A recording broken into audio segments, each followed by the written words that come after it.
1939, capital of the German Reich, political, business, and cultural center, city of science and the arts, also the seat of Nazi power, headquarters of the party, the military and secret police, the Gestapo. For most Berliners, a city at peace, but there are those who live in fear and danger, those persecuted for their politics or their race. Berlin, 1939, seemingly a peaceful place, until September 1st, when Hitler declares war. Polen hat heute Nacht zum ersten Mal auf unserem eigenen Territorium. Last night, Polish army units fired on our territory. As of 5:45 a.m., fire is being returned. From now on, we shall retaliate, bomb for bomb.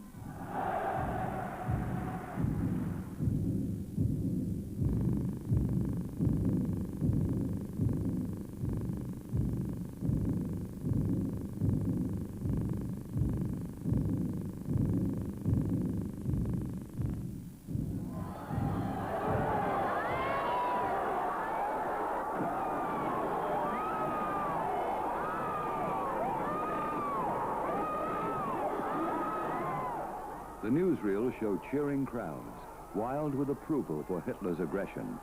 But dread of what the war might bring runs deep in the population, particularly in Berlin. Along with the call to arms, mass rallies mobilize the Homefront. A giant propaganda machine carries the message to every village by radio and newsreel. Sie wissen genau, welches Ziel Sie haben. Sie wissen ja genau, hier in diesem Mitteleuropa sitzen über 80 Millionen Deutsche. Diese Menschen haben auch einen Lebensanspruch. We know exactly what our goal is. We know there are 80 million Germans here in Central Europe, and these people have a right to live. In the past 300 years, they have been betrayed, only because they were unable to bring the force of their numbers to bear, because they were disunited. United, they represent power. Ohnmächtig. Wenn diese Menschen eine Einheit bilden, dann sind sie eine Macht.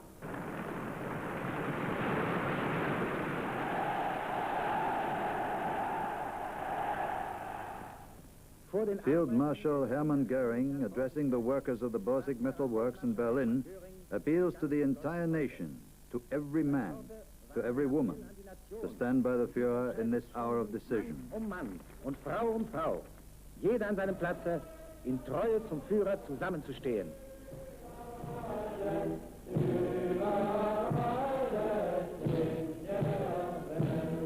Each, in his own way, defends the fatherland. At Berlin's Sports Palace, 4,000 Red Cross volunteers are sworn in. After rigorous training, they now go to hospitals at home and the front.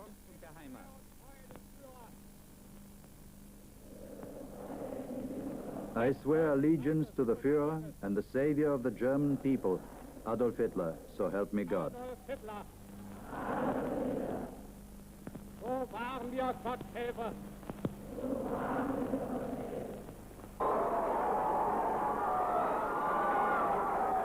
July 6, 1940, after the fall of France, the Berliners greet Hitler with ecstatic acclaim.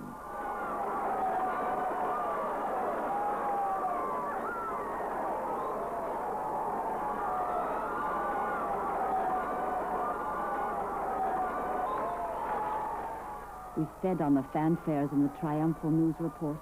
We gave Hitler our respect and our loyal support. We had faith in him till the very end.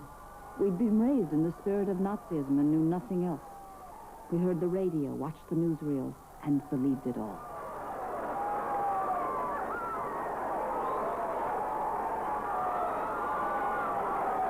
The waves of enthusiasm that engulf Hitler and Goering are genuine. Enemy bombs have spared the city until now. The front is far away and victory is certain, or so it seems. Hitler conscripts the whole nation, demands its total effort for victory. Berliners sacrifice their most precious possessions. They volunteer for every kind of duty to speed the day of victory.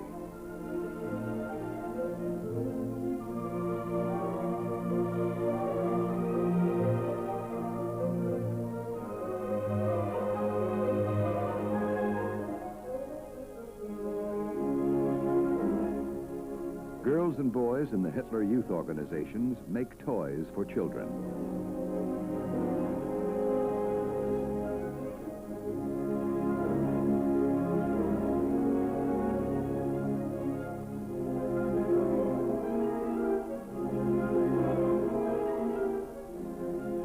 The people's readiness to give their all is shown in the newsreels. The guidelines for these newsreels read as follows.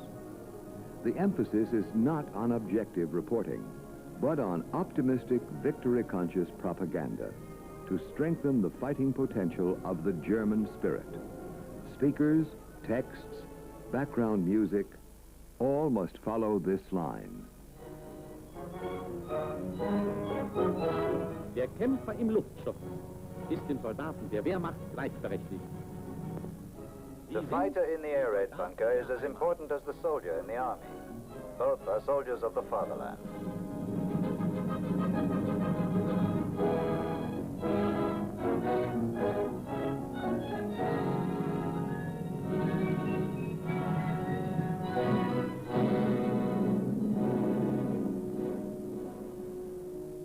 Blackout curtains, a packed suitcase, ready in case of alarm.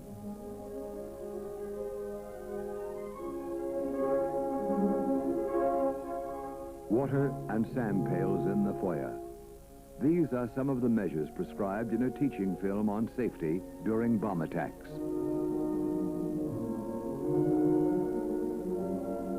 How to protect basement windows from bombs and debris. How to buttress cellar walls and ceilings to prevent cave-ins. How to cut emergency exits into cellar walls.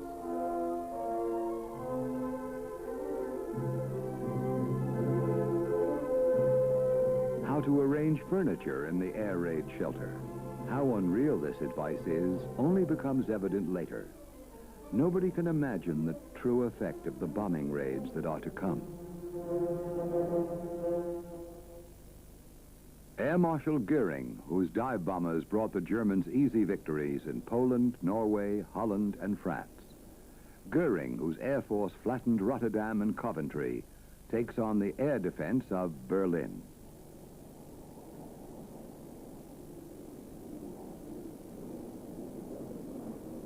Central command for that defense is a railroad car hidden in the woods outside Berlin.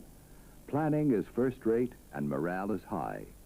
No British bombers will get through our anti-aircraft batteries, our searchlights, our night fighter planes, they boast. And British losses over Germany are heavy. Yet, one day after the first Luftwaffe attack on London, RAF bombers hit the German capital in reprisal. Their two-engine planes inflict only modest damage. Still to come are the four-engine Lancasters with their blockbuster bombs.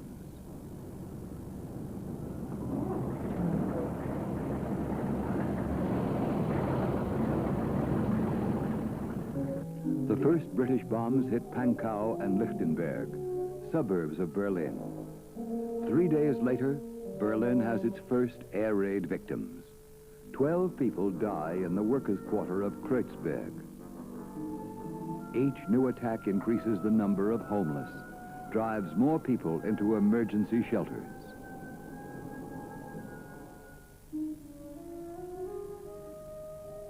Our apartment has no doors, no windows, no heat, light, water, telephone, or gas.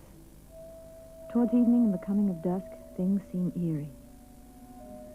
The stairs creak, the shutters clank, dampness, cold, and finally the melancholy of the darkness are so oppressive that I can't stand to be alone, even for a single hour. It's more than I can bear.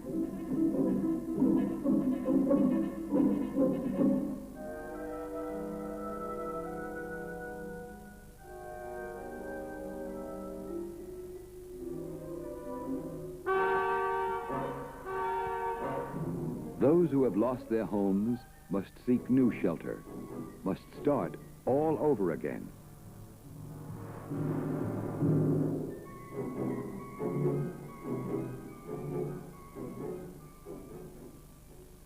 In this house on Repichstrasse In the Schöneberg quarter, a woman is buried alive. I was buried alive. I was completely trapped. I screamed for help whenever I could. From my waist down to my thighs, I had this wet, warm feeling. When my legs split open, I was still fully conscious. I thought about home. My strength left me. I couldn't scream anymore. Blackness closed in on me. Then I heard knocking. My will to live came back. They're coming. Help is on the way.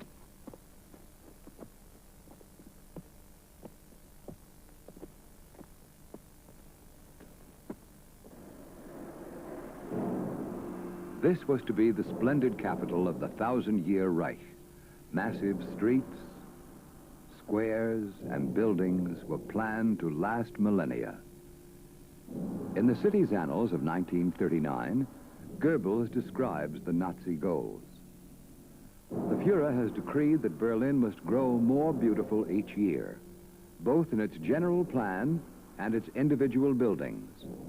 We shall create a capital worthy of our new world power. We want every German to be proud of this city. Berlin must be the model and citadel of National Socialism. And Goebbels adds in his diaries, we will decorate the halls with bells. They will be the churches of the future. In less than a year, a new chancellery is built. Planner Albert Speer is commissioned by Hitler to develop a new city plan with these words. I need monumental halls and assemblies with which to impress the smaller potentates. And so, in 1939, a new chancellery was born.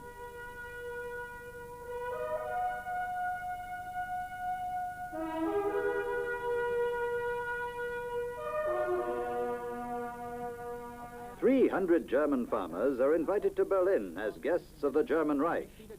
They are being honored for their part in food production for the war effort. In range of enemy fire at the Siegfried Line in the west, they carried on bravely to vouchsafe a food supply for the German people. Now, the Führer himself proffers the thanks of a grateful nation to them and to all German farmers." Nun empfangen Sie durch den Führer selbst den Dank der Nation, der dem ganzen deutschen Bauerntum gilt. New Year's Eve reception for foreign diplomats, 1940. Hitler's taste for the grandiose. A setting to impress the foreign diplomats with the power and size of the Reich as they make their way through the long entrance halls to the monumental reception room. The number of guests is large.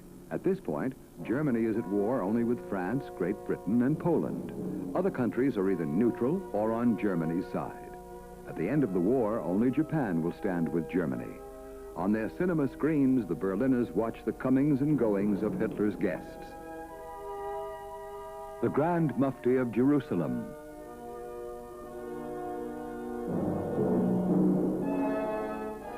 The Turkish ambassador.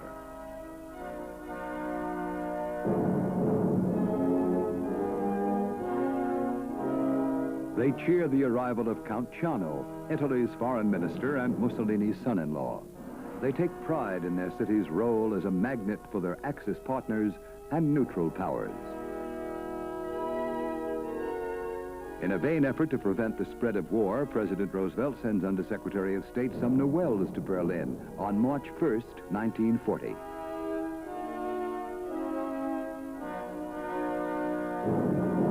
Soviet Commissar for Foreign Affairs Molotov is invited to Berlin to foster the exchange of views between Russia and Germany. Foreign Minister von Ribbentrop receives the distinguished guest at the rail station. Deutschland durch persönliche Fühlungnahme fortzusetzen und zu vertiefen. Reichsminister des Auswärtigen von Ribbentrop empfängt den Gast auf dem Anhalter Bahnhof.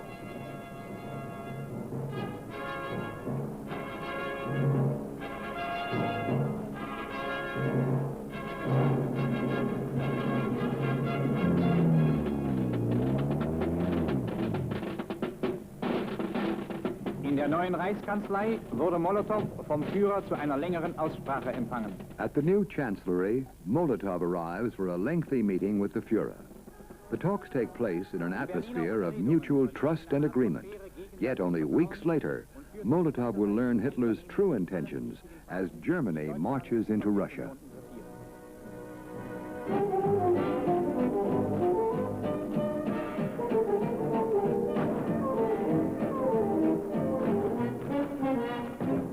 Parade of the Hiller Girls in Berlin's Wintergarten. Germany's most popular show with the hottest, raciest chorus line.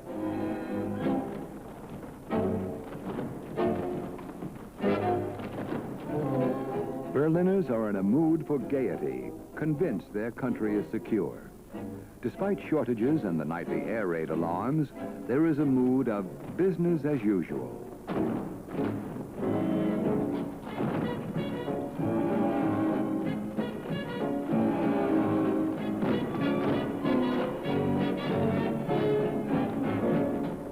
At a Berlin exhibit called Woman and Mother, Rudolf Hess describes the role of women as seen by the Nazis. A German man's ideal woman is first and foremost a mother. Women proud to give birth to healthy children, whom they will raise for the good of the nation. Women who consciously work to preserve the German people.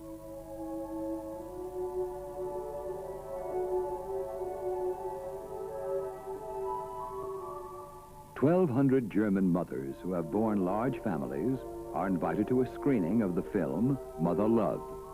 These women, in offering up their sons for the good of the fatherland, have been told they perform as vital a duty as the soldiers on the battlefield. Now they are supposed to learn from the film how to bear the death of a husband or a son heroically. Ja, na, jetzt müssen wir halt ohne Papa weiterkommen, gell? Das heißt, wird uns ja vom Himmel aus helfen, so gut er kann.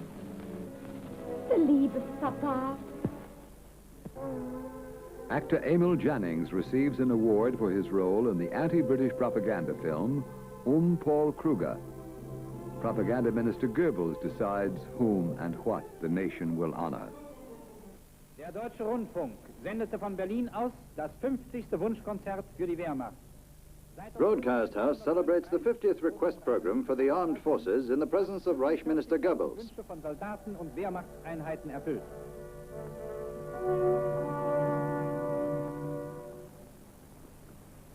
Nun ein Telegramm. Soldat Karl Scheer im Westen. Auch dir ist eben ein Staat. There have been 45,000 request numbers along with greetings to the folks back home. Today's request is for Heinz Rühmann. Mag mit seiner eingebrieften Füttern. Wohl bekommt gesehen, ob man schluckt. Die neue Luft bleibt nicht allein. Wir schicken andere hinterdrein.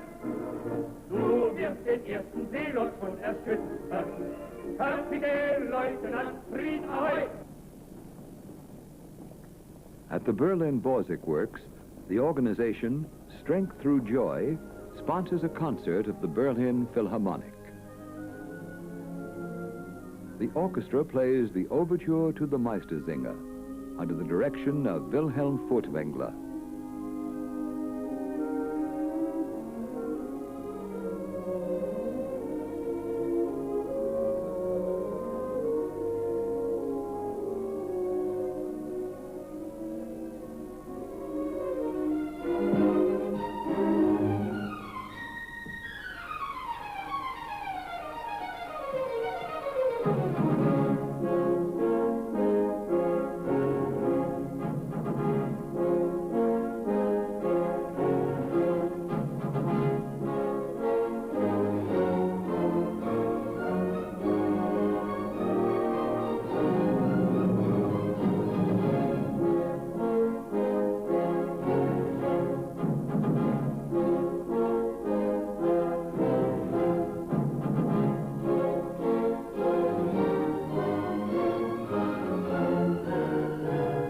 Tones of the Philharmonic cannot long mask the undertones of war heard in the summer of 1941.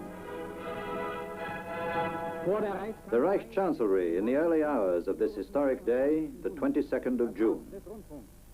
Broadcast House, where preparations are underway to carry the Führer's proclamation around the world.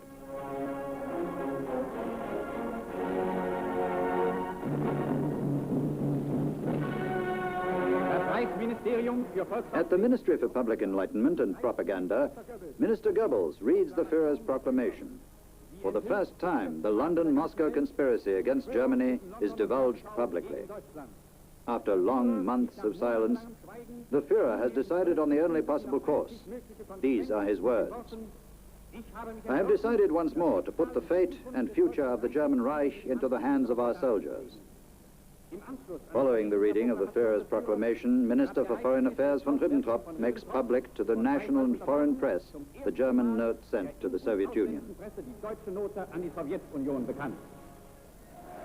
Declaration of war against the Soviet Union. That means millions must return to the front. The war reaches ever deeper into the private lives of the Berliners. Women must learn new skills, must handle men's jobs, while the men are fighting at the front.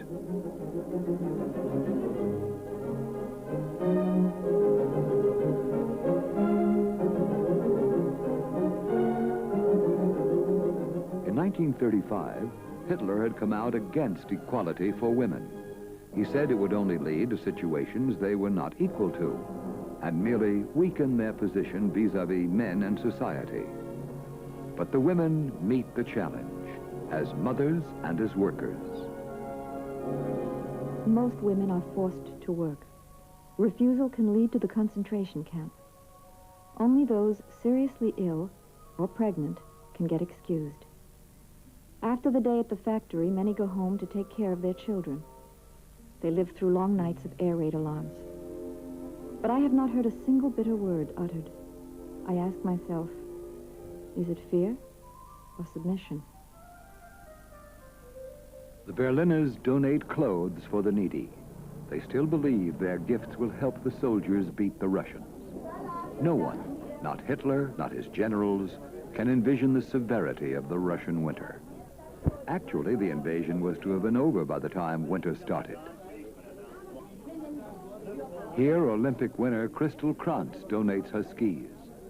They make do with almost no meat. They give to street collections. They donate their medals. Anything to end the war sooner. Sacrifice and willingness to serve are touted at length and at every opportunity by the newsreels.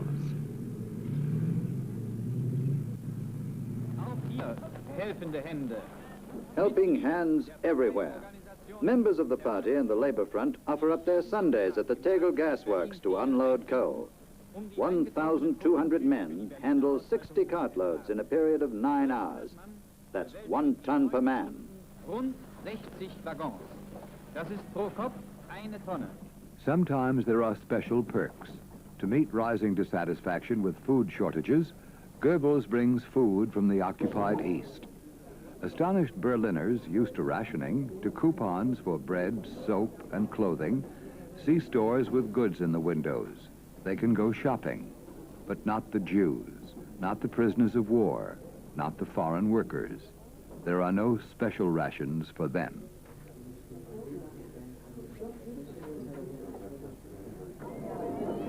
Even good intentions bring new privations. City children to the country. The trip, with its promise of adventure, soon turns into endless months of homesickness. For the mother left behind, whose sons and husband are at the front, it's yet another blow. When, if ever, will she see them again? Farewells at the train station. The newsreel turns them into propaganda.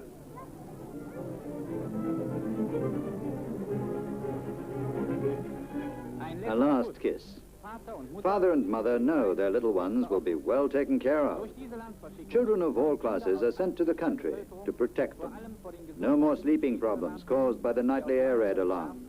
And the burden on working mothers on the home front is lightened as well. One mother's diary reveals the truth.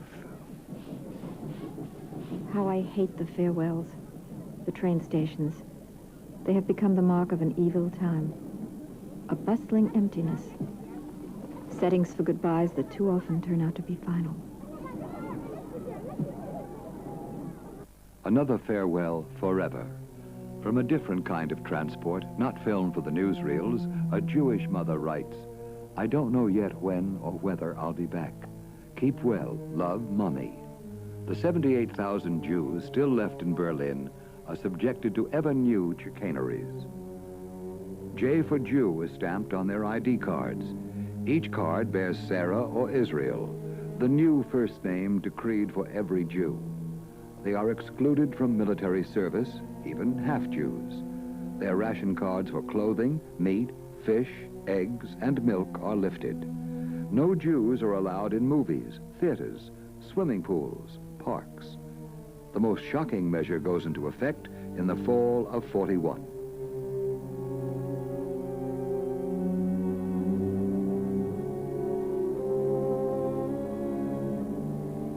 It has now come to this. Jews are outlawed, branded with the yellow Star of David, which each must wear on the left over his heart. The third roundup of Jews has been going on for days. Armed SS men drag miserable figures out of their homes. Old women, children, frightened men, loaded onto trucks and got rid of. Many are snatched off the street. Final destination, ghetto and death camp, as decreed by the Wannsee Conference of January 1942. At first, they are collected in a central place. The rooms were already filled up with many people. They were crowded together on mattresses on the floor. The air was stale. I had found a clean corner of a mattress on which I spent the night. Children were taken from their parents. Many of them wept silently, but many wailed out loud.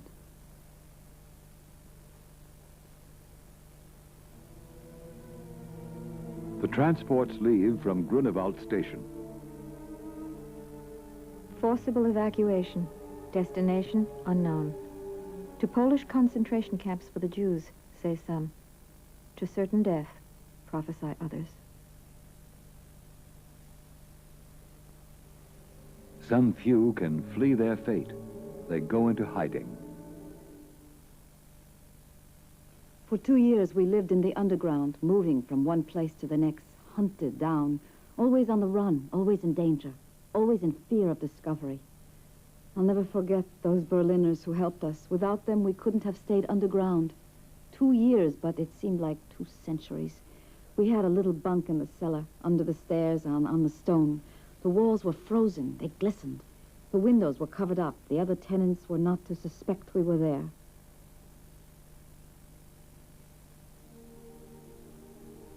In this idyllic world, the suffering of other families has no place. A private film shows Magda Goebbels with her 5 children. Field Marshal Rommel has come to visit. A woman's duty, Goebbels wrote, is to be beautiful and to bear children. Previously married to an industrialist, Frau Goebbels became a passionate admirer of Hitler. The Goebbels family will remain in Berlin until the end of the war.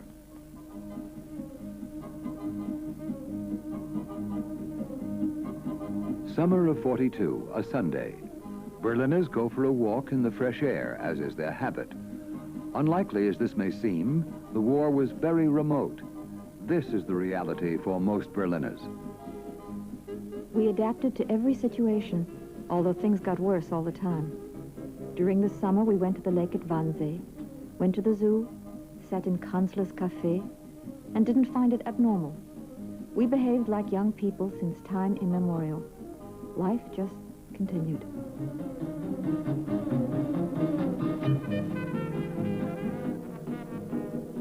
I couldn't bear life without culture. You can only vegetate for so long, and then only if you can hope for change. For now, life is still bearable. You can ignore the threat of catastrophe.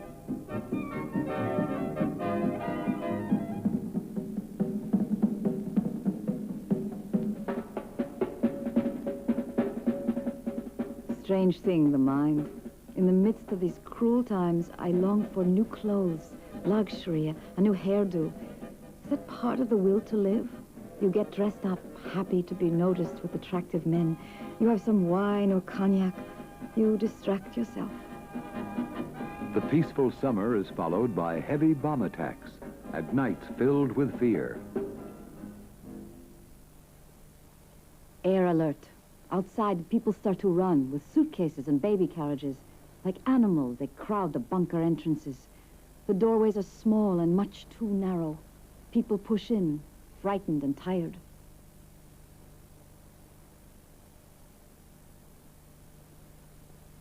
Each time, I fervently said my goodbyes. I feared terribly for my life, my mother's, my sister's. Totally imprisoned, we waited down there, sometimes in the dark, and we tried to control ourselves, keep our nerve. Some managed to keep a sense of humor and cheered the others up. Then it started. The bombs roared down, a wailing in the air. The earth quivered. The quick sounds of impact, I could feel them in my feet, nerve-wracking. Everyone sat bent over, tense. A few prayed. Now it hit, acrid smoke searing our eyes. Fire on the 3rd floor. Scenes from a teaching film on firefighting turn into reality. The living room is on fire. The green phosphorus runs under tables and chairs. And as our flak guns reply, one bomb squadron after another drops its cargo on us while we put out what we can. A human chain passes pails of water from hand to hand. When the waters run out, we get the sandbags. Bombs whistle close by. Again, the rush to the cellar.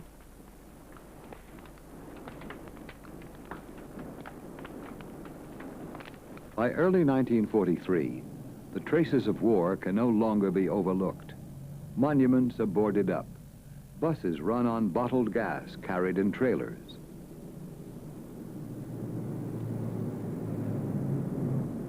The mood has changed. The German surrender at Stalingrad has jolted the people into the realization that the war may be lost. In Berlin itself, the heavy bombings caused 700,000 to leave the city. 3 million stay behind.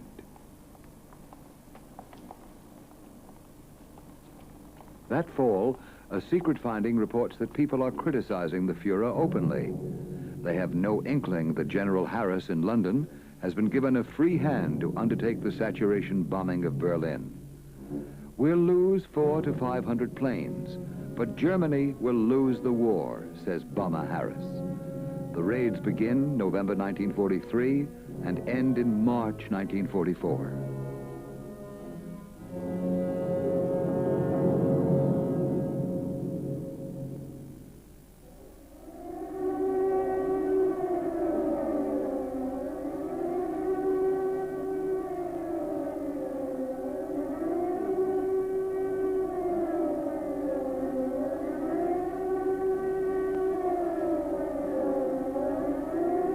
Communique from the Air Defense Command of Berlin. A terror attack on Berlin by British-American air pirates is expected. Their approach is plotted step by step. The enemy has reached the city limits. Our fighter planes prepare a warm welcome for them. Enemy aircraft approaching.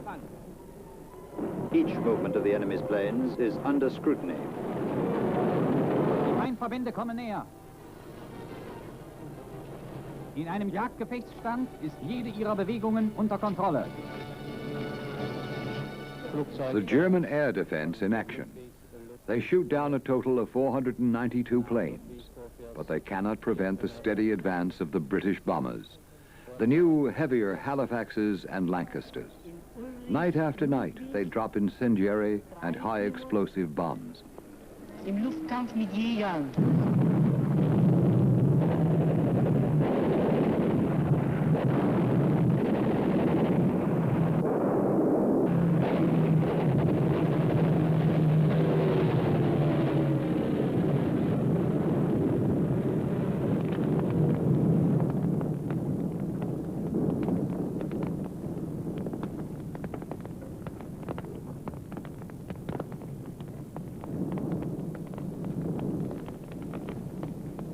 The streets were an inferno.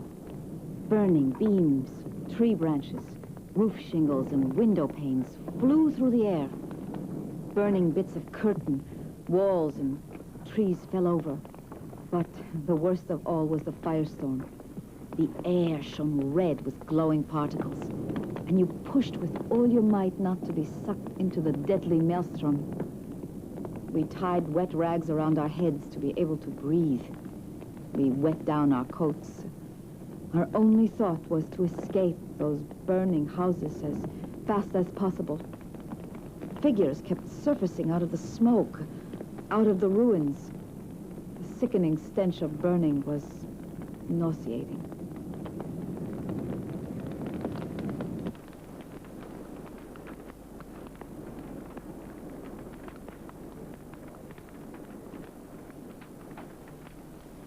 The homeless trundled through the streets with all sorts of vehicles, packed with belongings.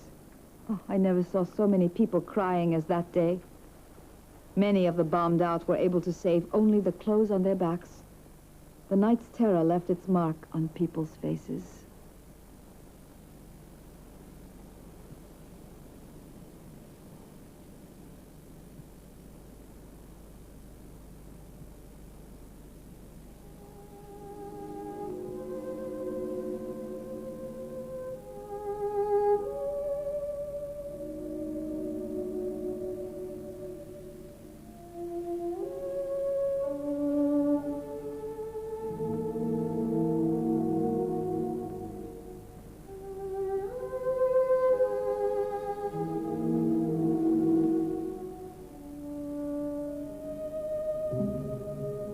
Mother ran into the house to save just one more thing. I was to wait for her outside. How long I stood there, I don't know. I waited and waited. She never came back. When I went into the house, the rubble crashed down the stairs towards me. She had suffocated under it. Mother was dead.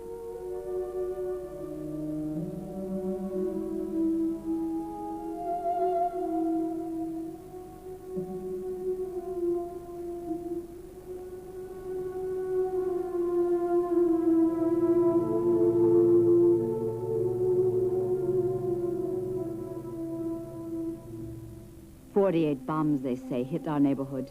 The dead are still uncounted. They lie on the debris and rocks, crushed, battered, out of reach of help. Hours later, the rescue squad arrives.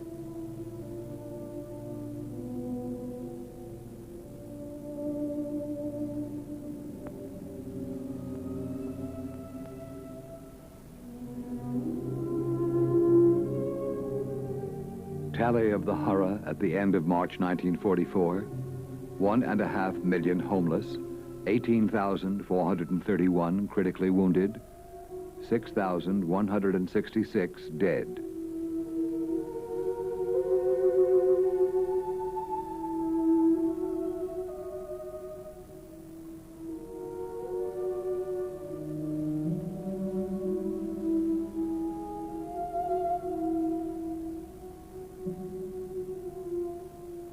We were carried along on a stream of gray, crouching figures dragging their few possessions with them.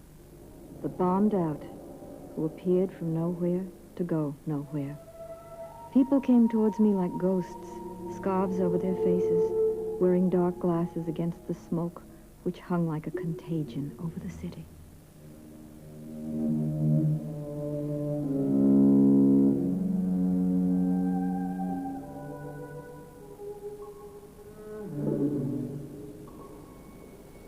After each raid, I felt this wild vitality inside me. I wanted to embrace the world, a world given back to me like a gift. Paralysis and shock gradually give way to a measure of activity. Life has to start over again from the beginning. No time for reflection. Starting from scratch requires organization and order.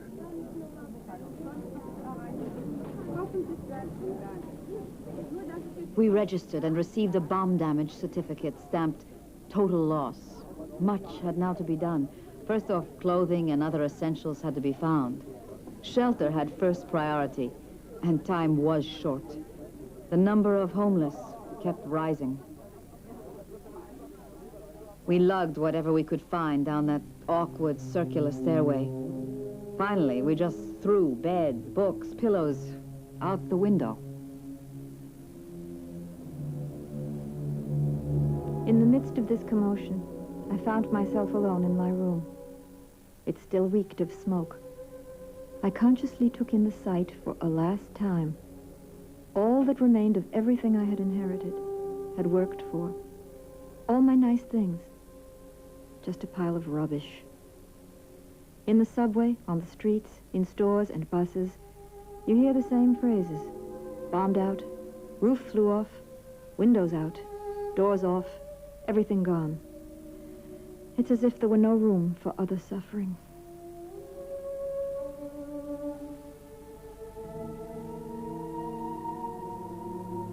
Overnight, the great zoo of Berlin is destroyed.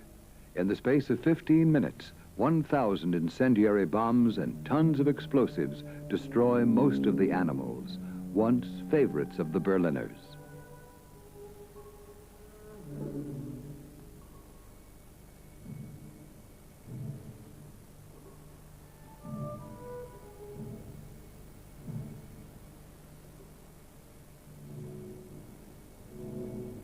Many who survive leave messages for relatives, friends. But many are among the missing, burnt beyond recognition in the ruins.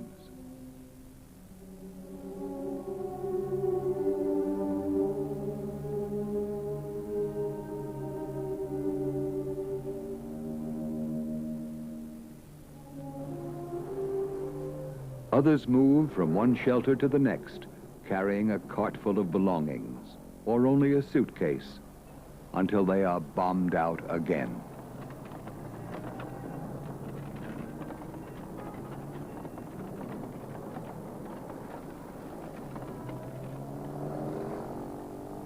Worry about possessions has long since stopped.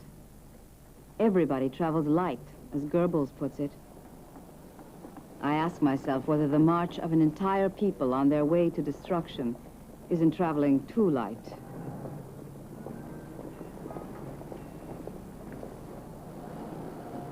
Goering, who in 1939 boasted, "My name isn't Goering if a single enemy bomber ever reaches the Ruhr," Goering inspects a destroyed housing area and talks with the victims. Hitler never subjects himself to these pitiful scenes. His soft heart cannot bear the sight of the destroyed city. Goebbels, on the other hand, visits the bombed-out victims, assures them of an early end to their difficulties. In spite of encouragement, the people remain skeptical. Their serious faces lined with worry. On his drive through Berlin, Goebbels sees nothing but ruins and misery. He hears reports of futile rescue attempts. Yet he directs the newsreels to concentrate on the positive, on successful rescues, on rapid repair of damage.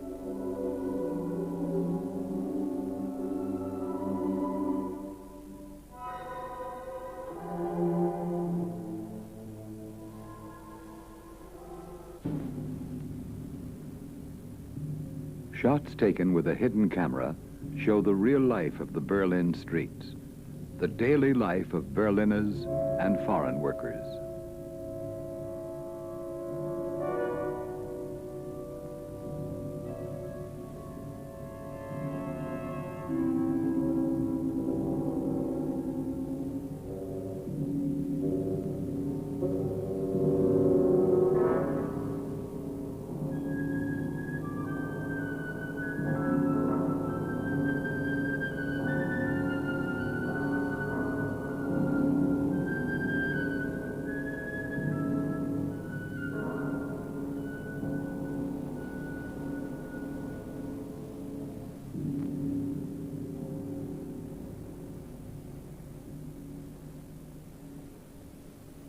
We're stuck here, with no means of transport, no electricity.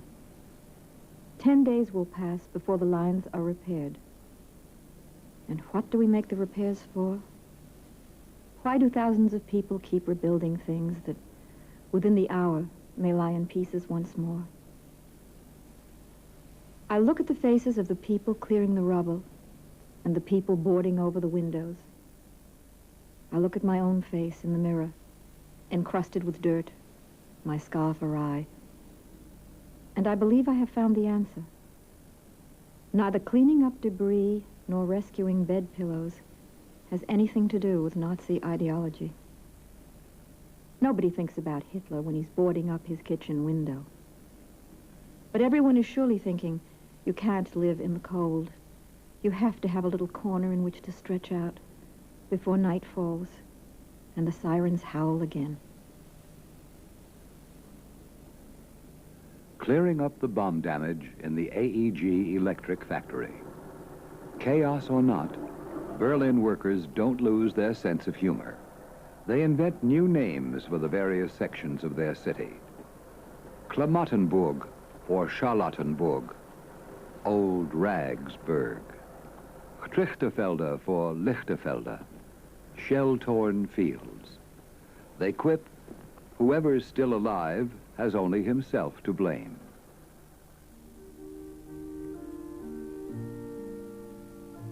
Feats of magic, Christmas in the middle of the war. Soldiers bring gifts to Berlin children in City Hall.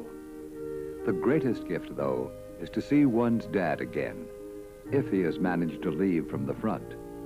To see one's son or brother. And for the soldier, too, to find his family still alive and well. Soldiers far from their families celebrate Christmas at the AEG. The irreverent Berliners joke, Christmas has been canceled this year.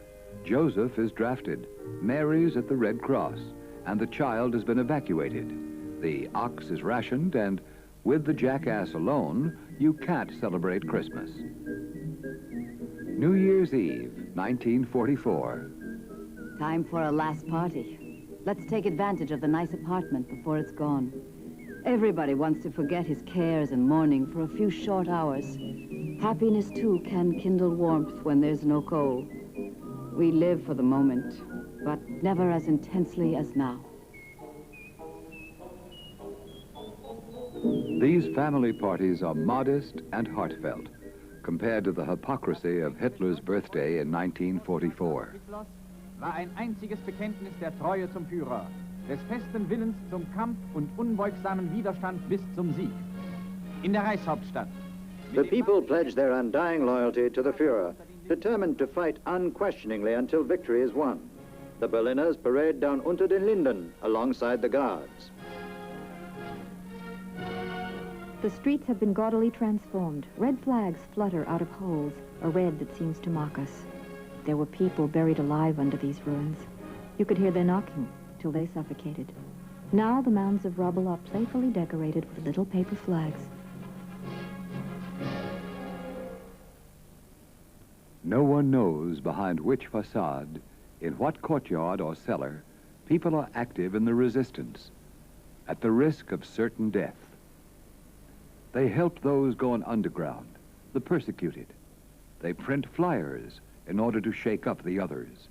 They want to awaken their critical thinking, to appeal to their conscience and let them hear the truth, to counter the lies of the propaganda. They secretly listen to the BBC, pass along Allied leaflets. Should one of them be discovered or betrayed, Gestapo interrogation, torture, and death follow. Resistance groups, workers as well as intellectuals and artists, labor behind locked doors. They write and paint in spite of the existing bans.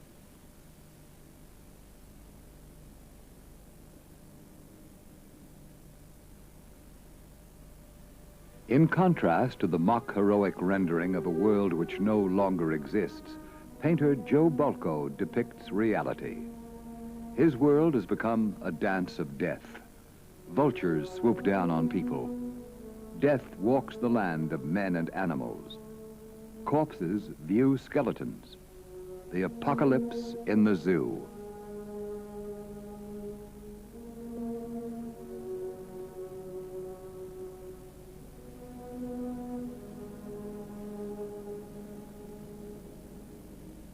Resistance mounts among men high in the military and in the government, men with some overview and insight. But their attempt to assassinate Hitler on July 20th, 1944, fails. In the People's Court, Bernd von Heften stands before Judge Roland Freisler. His brother was shot on July 20th, along with Stauffenberg and other conspirators. Verrat ist irgendwie abzuweichen von der Treue gegenüber dem Führer? I no longer felt a sense of loyalty. Aha. So that's clear. You no longer felt loyalty, so you could say I can't consider this treason either. No, that's not the way it was. On the contrary, I believe that the Führer's role in world history is that of a perpetrator of evil. That's what I believed.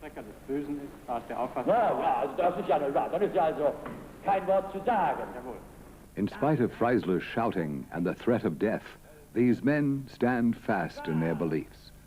So too, Count Schwerin von Schwanenfeld. Sie sein höchstens von einer perversen Liebe für Deutschland getrieben gewesen. Pervers! Präsident, was ich an politischen Erfahrungen... Your Honor, my personal political experience has presented me with many difficulties, because for a long time I worked for the German Reich in Poland. I lived through lots of ups and downs in our relations with Poland. Ups and downs for which you undoubtedly blame National Socialism. Yes, I was thinking of the many murders. Hin und her, dass sie dem Nationalsozialismus zur Last legen.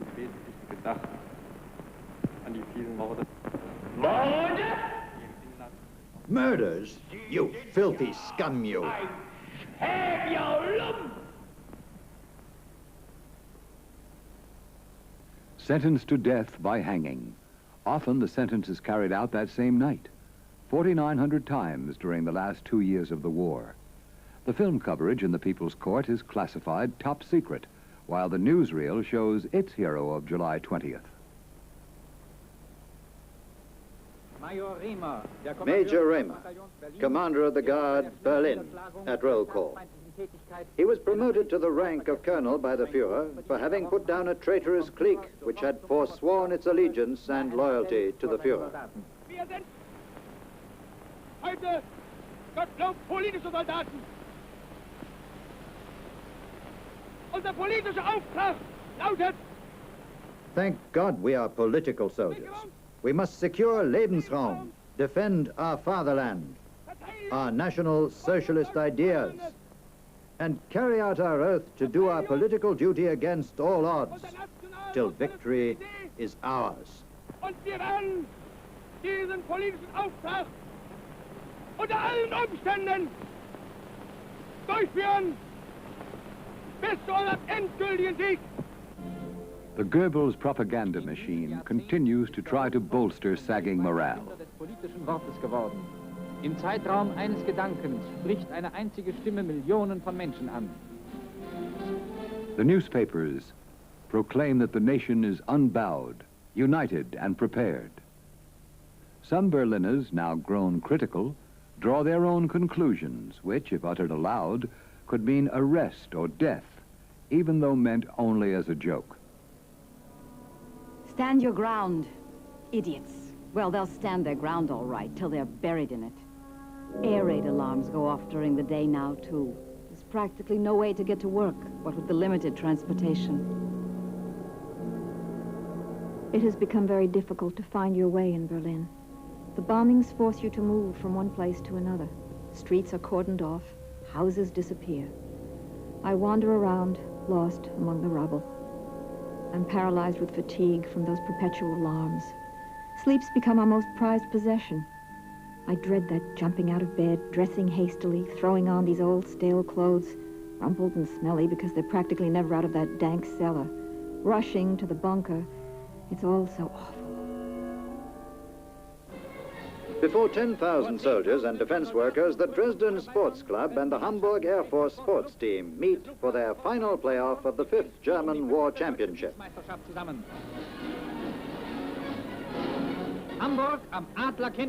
No one knows whether the game will be suddenly called off, because the Americans now attack in daylight, while the English bombers come at night, night after night.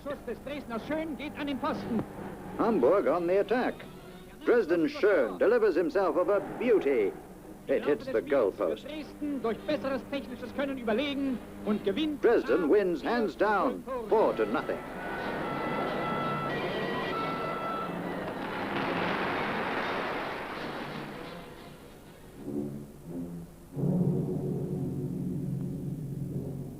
At Kranzler's Cafe, it's life as usual. Most astonishing of all, a kiosk that sells foreign newspapers. 50 papers for foreign workers and refugees from the occupied territories continue to print until February 1945. There are 15 German daily papers in Berlin as well. War measures must be taken. Newspapers and magazines will be curtailed, as will the cultural life of Germany. After September 1st, all theaters, variety shows and cabarets will be closed. Germany's cultural life, first in all the world, has not been curtailed until now, the 5th year of the war.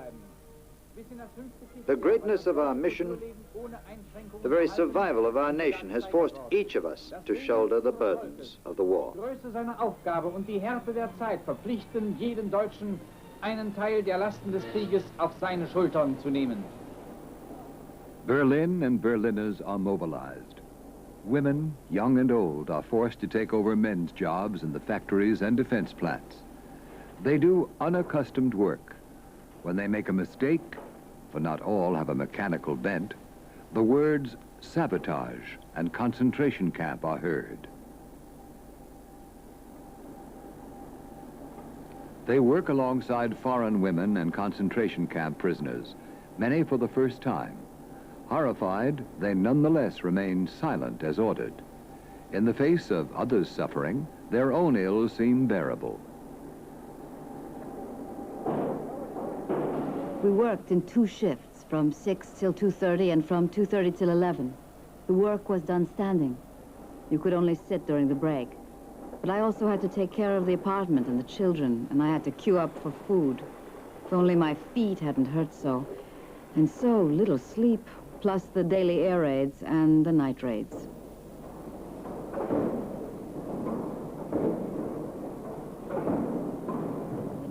Training field for the use of anti-tank weapons.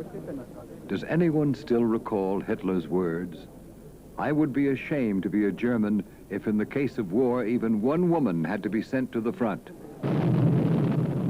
But the front has come to Berlin. Volkssturmsoldaten Berlin, erhebt zur Vereidigung die rechte Hand. All men between 16 and 65 are mobilized. Hundreds of thousands sworn in. They swear unconditional loyalty to Hitler and obedience until death. Männer des Berliner Volkssturms,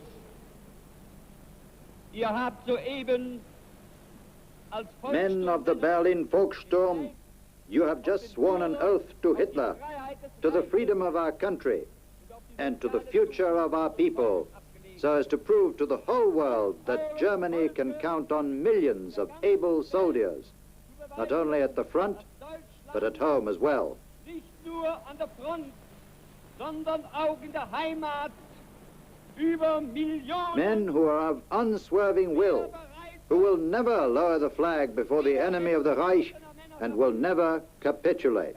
Und unerschütterlichen Willen haben, niemals vor den Feinden des Reiches die Flagge zu streichen und feige zu kapitulieren. Goebbels, as well as all commentators, proclaim victory for the near future, but there are not many left who believe them. Nevertheless, loyal to their oath, they join in the fight to the death. These boys have served in anti-aircraft batteries since 1943. The newsreels take no notice of their fears as the war games turn serious. Kriegseinsatz der Jugend. In den großen Industriewerken und in luftgefährdeten Gebieten stehen die älteren Jahrgänge der Hitlerjugend mit Freude und Begeisterung neben den Soldaten und Wehrmännern bei feindlichen Angriffen an den Abwehrgeschützen.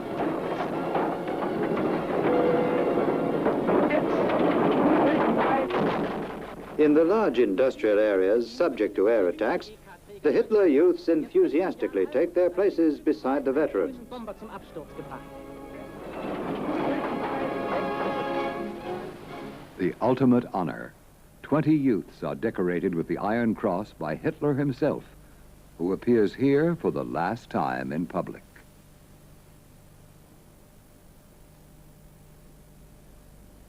He is dead. He can do nothing, think nothing, write nothing. Today I read the death notice in the paper, the one I imagined, dreaded for years, the cross above his name. Sometimes a fear overcomes me. I might forget what he looked like, the sound of his voice, his laughter. In proud mourning, fallen for the Führer and the Reich. Does Hitler realize what this means? Dead for him, millions for him.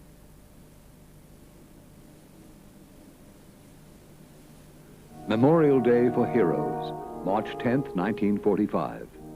No more jubilant crowds, no parades, no rhetoric. The ceremony with Goering, Keitel, and Dönitz is pitiful. Millions of dead, fallen in a hopeless war.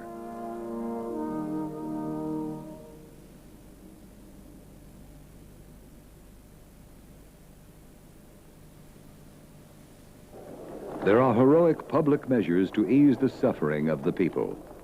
The Berliners give up their last possessions, whatever they can do without, for naught.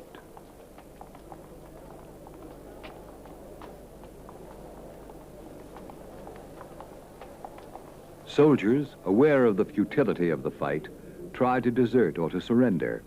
But when discovered, they are shot or hanged, even in the last days. On February 1st, 1945, Berlin is declared the final bastion. Hitler will conduct his ultimate battle here. The people make confused attempts to shield themselves from the approaching enemy. The city fortifies for the last battle. Tank traps, dynamited bridges, barricades. How many more must lose their lives? As for Hitler, he crawls deep into the earth and hides in his bunker. On April 24th, the Soviet army reaches the city limits. Sector after sector is taken. The fighting goes on, from street to street, from house to house. No German newsreel now to report on the events of the last days. Soviet cameras captured these images. Berliners who lived through these days described their lot, cut off from information, awaiting the outcome, days on end in the cellars, filled with fear and also hope. Our lives in the cellar go on. Squeezed between the rubble, we sit silently. The war rages over our heads. At 11, the lights go out. The contrast between the hell outside and our passiveness here becomes unbearable. Shots are fired without interruption. It's so matter-of-fact, the way we endure all of this. Artillery fire, soup for dinner, queuing up during air attacks, hanged soldiers. Nobody can relive or describe these things. Until the bitter end, the SS guards broke into homes. Till the last minute, you expected to be shot.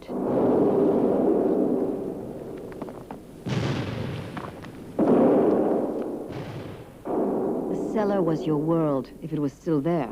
No light, the water used up. Your last suitcase was your home.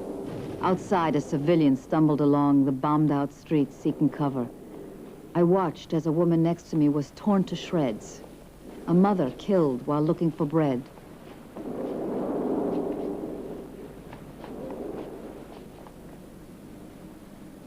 The Russians find only bodies at the Reich Chancellery. Dead, Joseph Goebbels and his wife, who had asked to be shot and cremated. A few hours earlier, they had poisoned their 5 children. Last sacrifice of the man who wanted never to capitulate. Dead Adolf Hitler. A box of ashes, the only remnant of the man who had destroyed an entire continent. The final cowardice. The others, General Weidling at the head, begin the march to imprisonment, a path to uncertainty, for many a path of no return. The Berliners are full of fear. The Russian soldiers liberate them, but they extract the victor's spoils. Their coming has brought deliverance and new torment.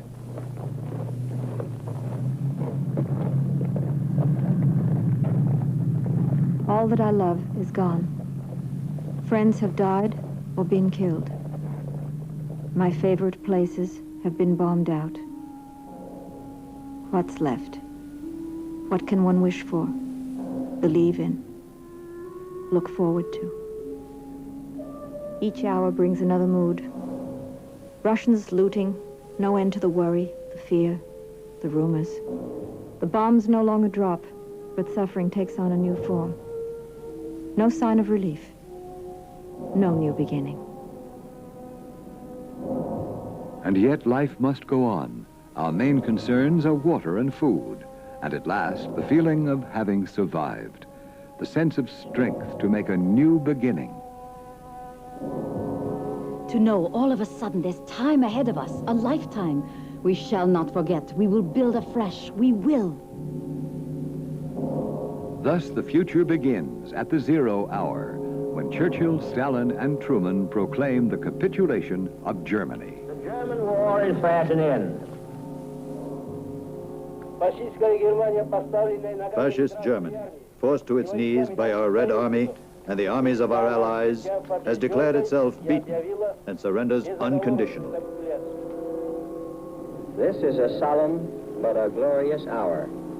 General Eisenhower informs me that the forces of Germany have surrendered to the United Nations. The flags of freedom fly all over Europe.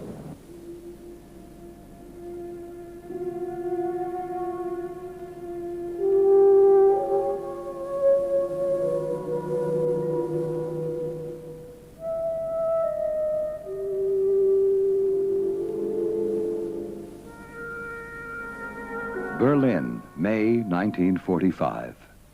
From here was launched the war that cost the human race 50 million lives. The city itself would be torn into two, both victim and symbol of the struggle between East and West. Yet, like survivors everywhere, the people of Berlin resolved to rebuild and live in peace.